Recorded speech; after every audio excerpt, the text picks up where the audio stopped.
We are now discussing the gospel given by Kavi. In that he says, Shrinvan subhadrani rathangapane janmani karmani jayani loke Gitani namani tadarthakani gayan vilajjo vicharet asangaha. Kavi made it very clear that devotion can be used as a very powerful tool in the matter of drilling the mind, drilling the heart, and bringing out the essence from within the two. How does it act as a powerful weapon? I am trying to explain, citing instances from other sections also of the great holy text. This is where Sudha, in conclusion, speaks about the powerfulness of devotion, especially the chanting, the hearing, the memorization of God's names as well as the hymns addressed to Him. Sankirtyamano Bhagavan Anantaha. Bhagavan, or the Supreme Lord, is in every way infinite. He is infinite in His extensiveness, infinite in His powers and potential. He is infinite in His glory.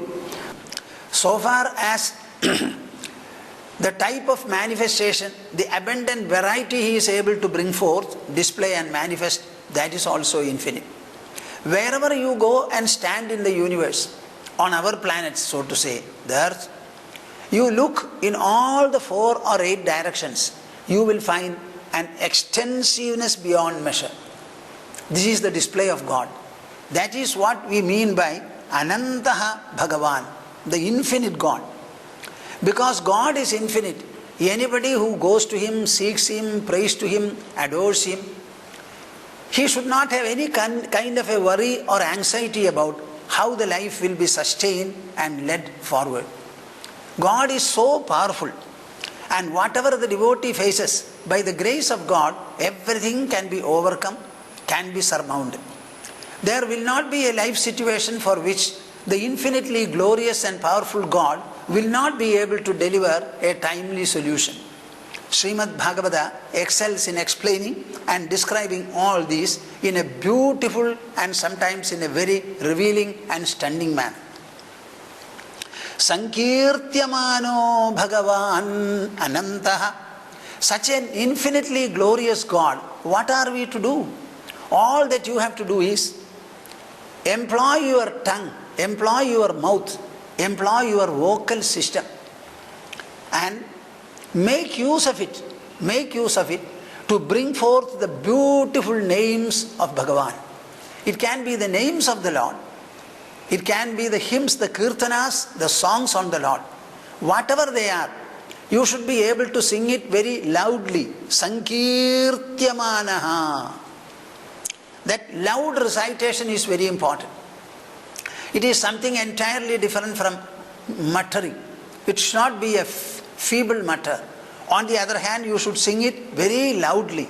Hare, Krishna, Mukunda, Murare. All these words should be sung properly.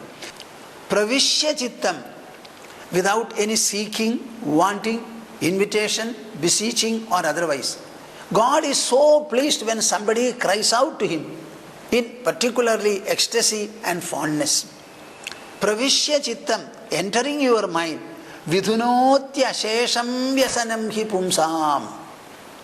Vidhunoti means removes by a process of washing. Maybe he will sweep through and also wipe through. Everything will be removed. Vyasanam hi pumsam ashesham. Without any residue whatsoever, any remainder whatsoever.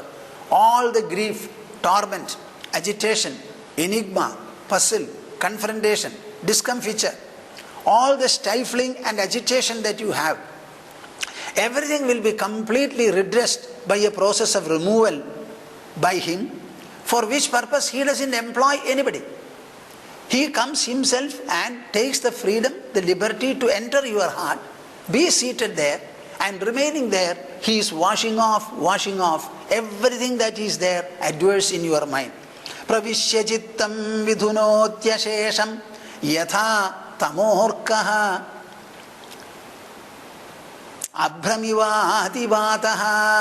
Two examples Kavi is presenting before us. Yatha tamorkaha. When the sun sets, you will find the surface of the earth where it was bright for about 12 hours, completely it becomes dark, pitch dark. When the sun rises, you will find the whole darkness instantly gets removed. By the rising of the sun is after all a limited orb, shining at a very great distance. The earth is there upon which we all of us are living. But the sun rises at such a distance, but all the darkness upon the earth is instantly removed. In the same manner, he says, he is not satisfied. So he gives you one more example. What is that? Abhramivati. The sky, particularly in the rainy season, you will find sometimes is covered by a number of dense clouds. They appear to be shedding now, and we may have a very powerful rain, very heavy rain. Even at that time, suppose there is a cyclonic wind. The moment the wind starts blowing, you will find all the clouds are driven helter-skelter. They go this way and that way. So like a powerful wind, removing even the densest of clouds on the sky. Again, like the sun, suddenly lighting the whole surface of the earth, half of the surface. In the same manner, the Supreme Lord, the infinitely glorious and merciful Lord, very pleasantly, heartily and lovingly enters your heart. Only one condition is required. Sankirtyamano Bhagavan Anantaha. That's all what is required. You have to sing his name with a full-hearted manner, in a full-hearted manner. Have no reservation, no shyness, no reluctance, no kind of a fear or an apprehension. Whether God will like my sound. Do I have a beautiful sound? I am not a singer. I am not a musician. No, no, no. Even the elephants can howl. Srimad Bhagavata spends a lot of time in describing the story of Gajendra.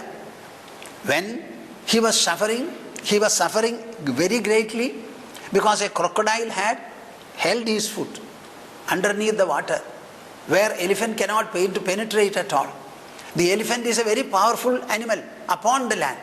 But in water he is not powerful at all, he is powerless.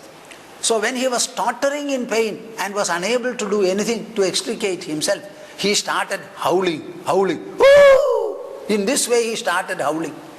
And after howling, what happened? In a matter of instant, Mahavishnu appeared there and saved him.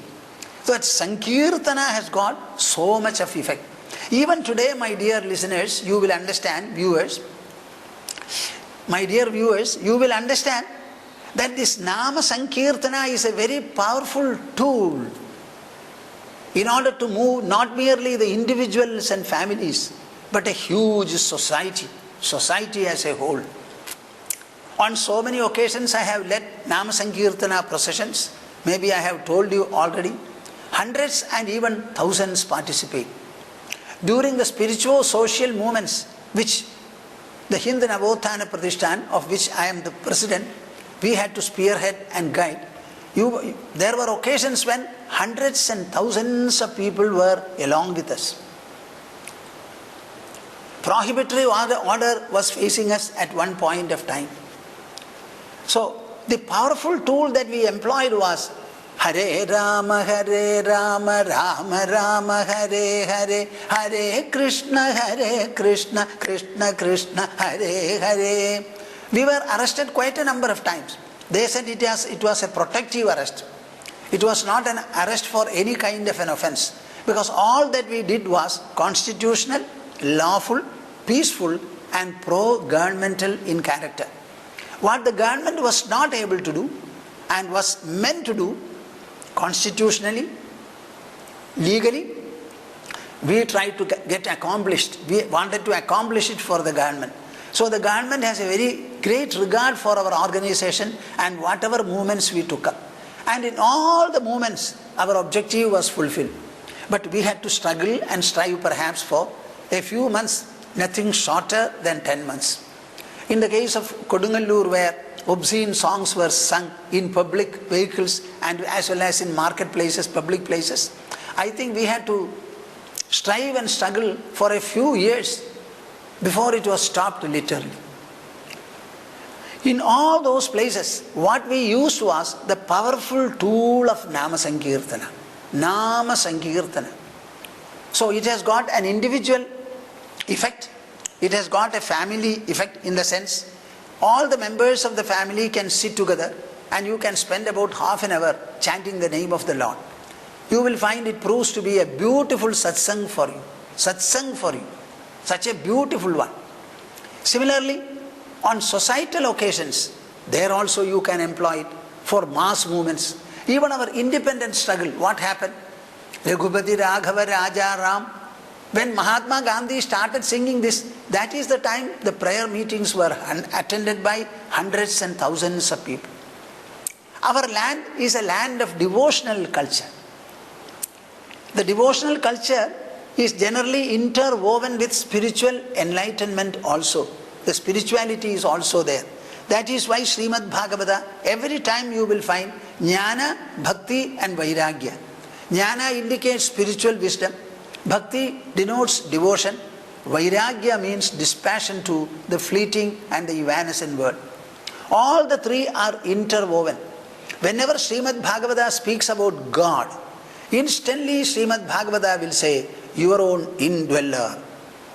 Bhagavan Harihi, who is no other than your own Atma. Kodi prayaso asura balaka harerupasane swe hridi chidravatsataha swasya atmanaha sakhyuhu ashesha dehinam samanyatakim vishayopapadanaihi.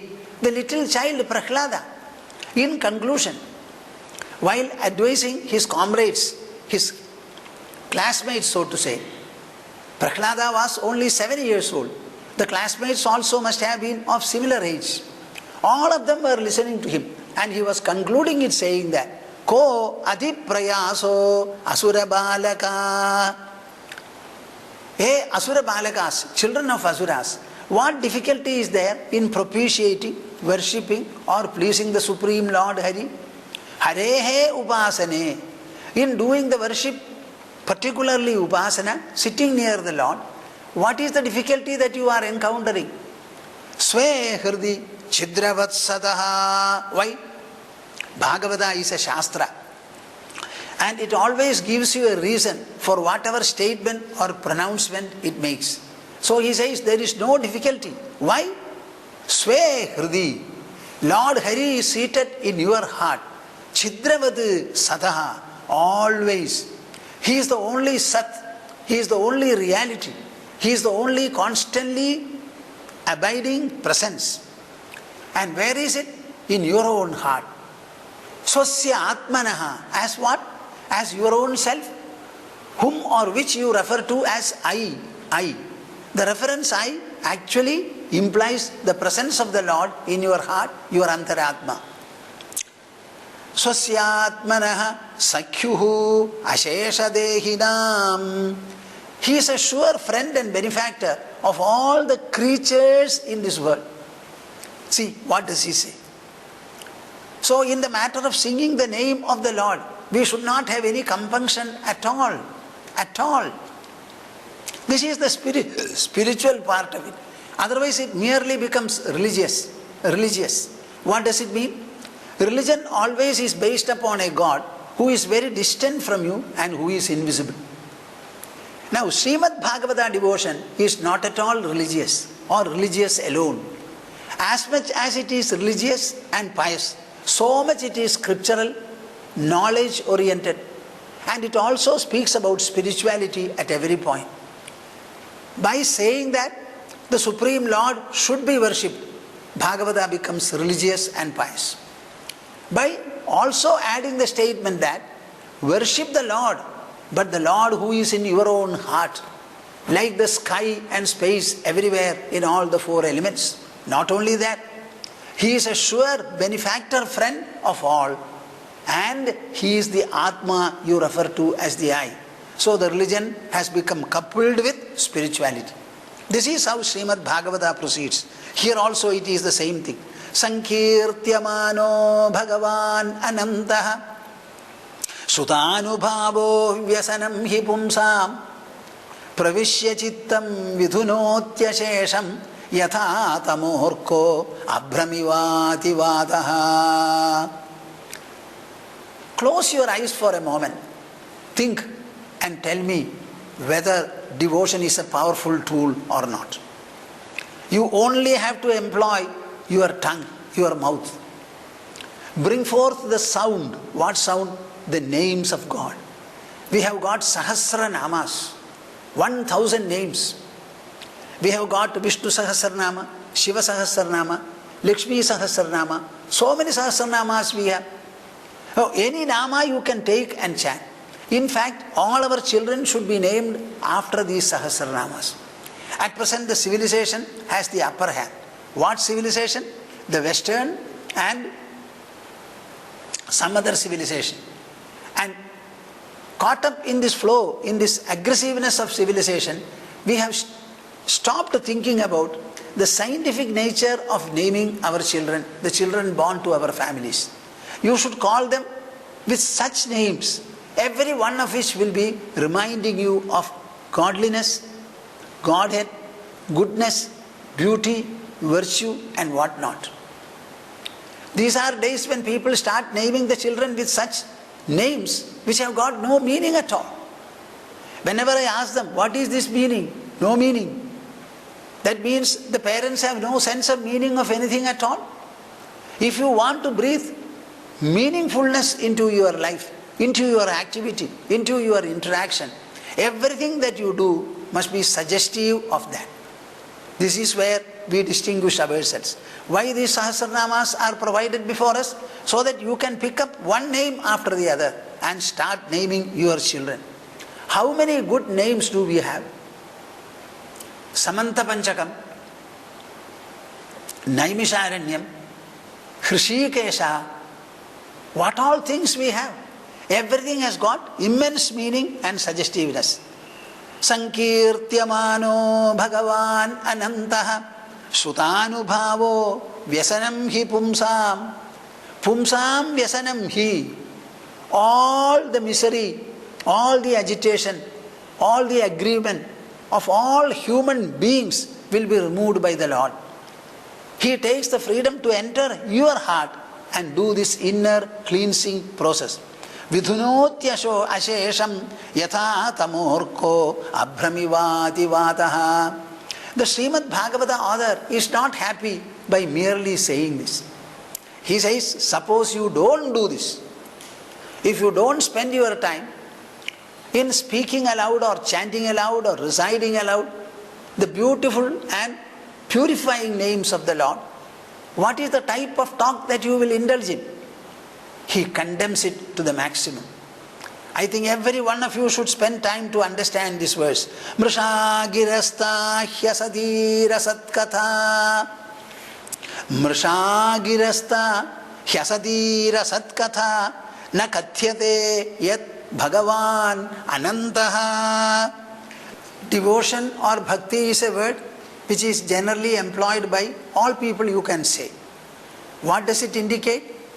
Any kind of a thought or a process related to God is called devotion.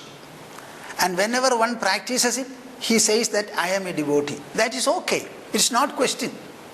But devotion has a substance. It has a character.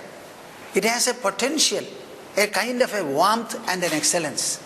So initially, that warmth of devotion may not be felt by the devotee.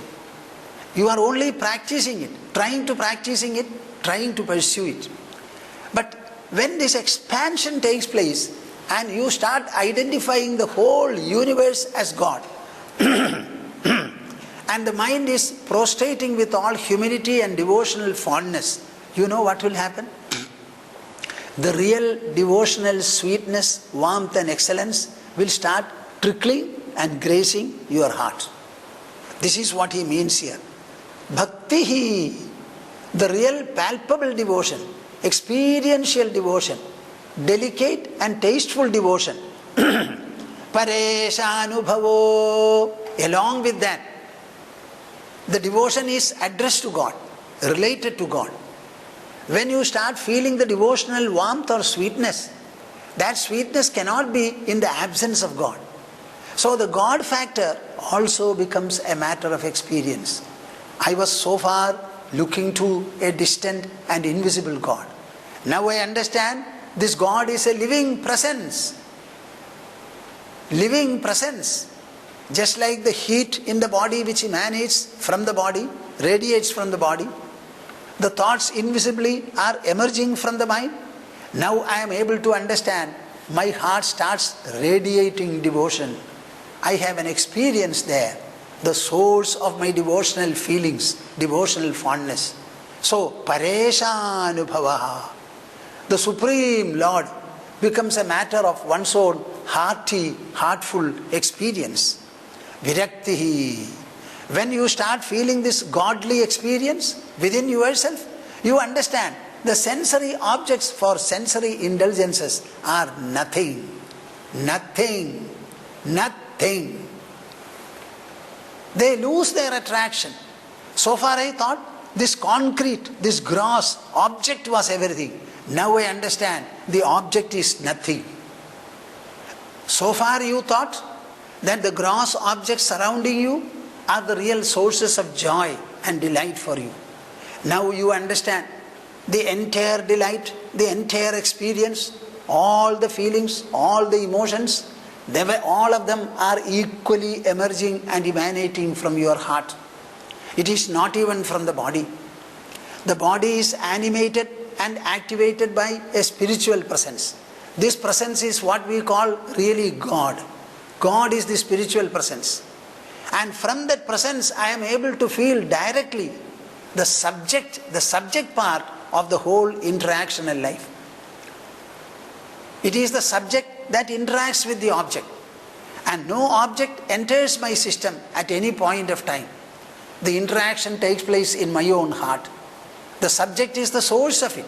The subject is the sustenance of it. The subject is the conclusion of it. This subjective, spiritual, supra-material presence I am able to feel now.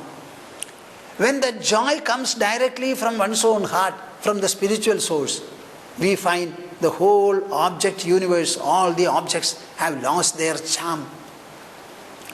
It was a misunderstanding that made me cling to the objects. However much you may need the world, let us be very clear that it is perishable, fleeting, evanescent. That perishable world, our body is perishable. Mind also is perishable.